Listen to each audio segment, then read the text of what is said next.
السلام علیکم مینوالو.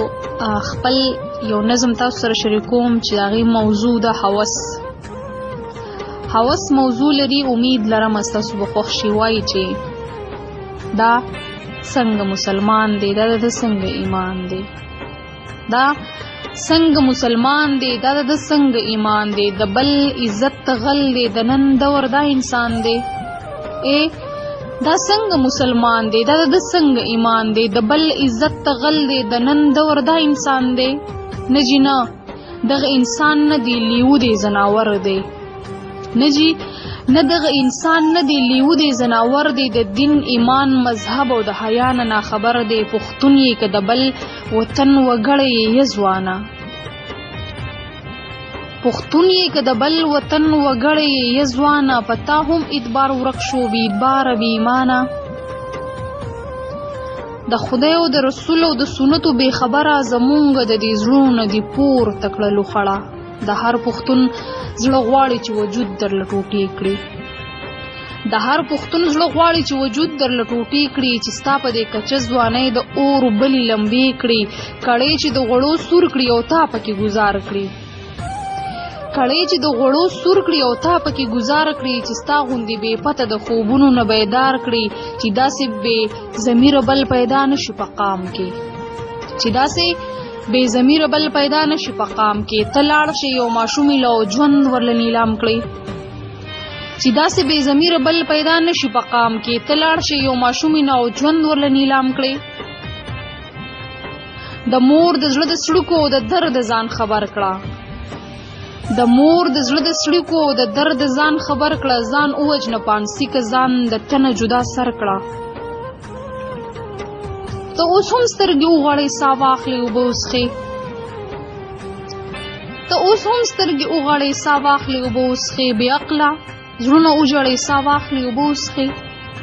ته ځوانې د مور ویاړې د مور فخر یې ظالمه، ته ځوانې د مور ویاړې د مور فخر یې ظالمه، ته خانې د خور ویاړ یې د خور فخر یې ظالمه.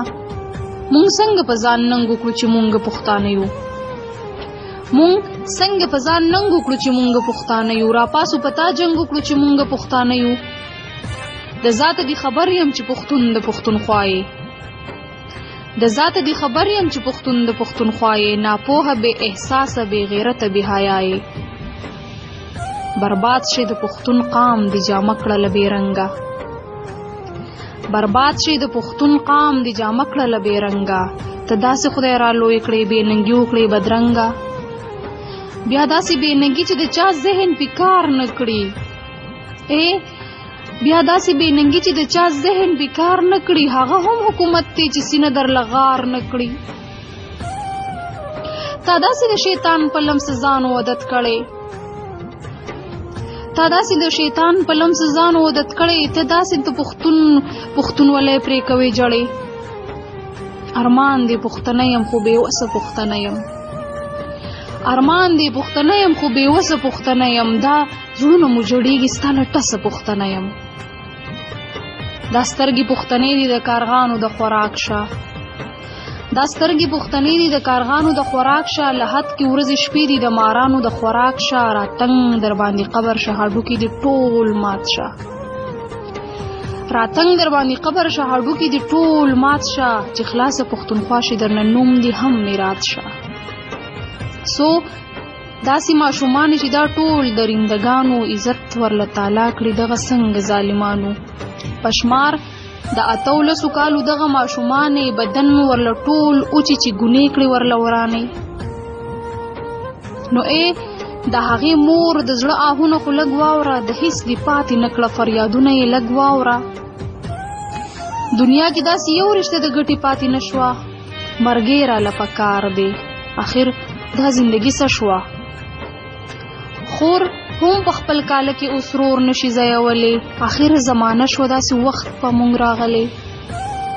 اخلاص سوچ دې راغونډ کړه، د نن دور انسانان دي، اخلاص سوچ دې راغونډ کړه، د نن دور انسانان دي، د بل عزت تغله دي، د عزت خریداران دي.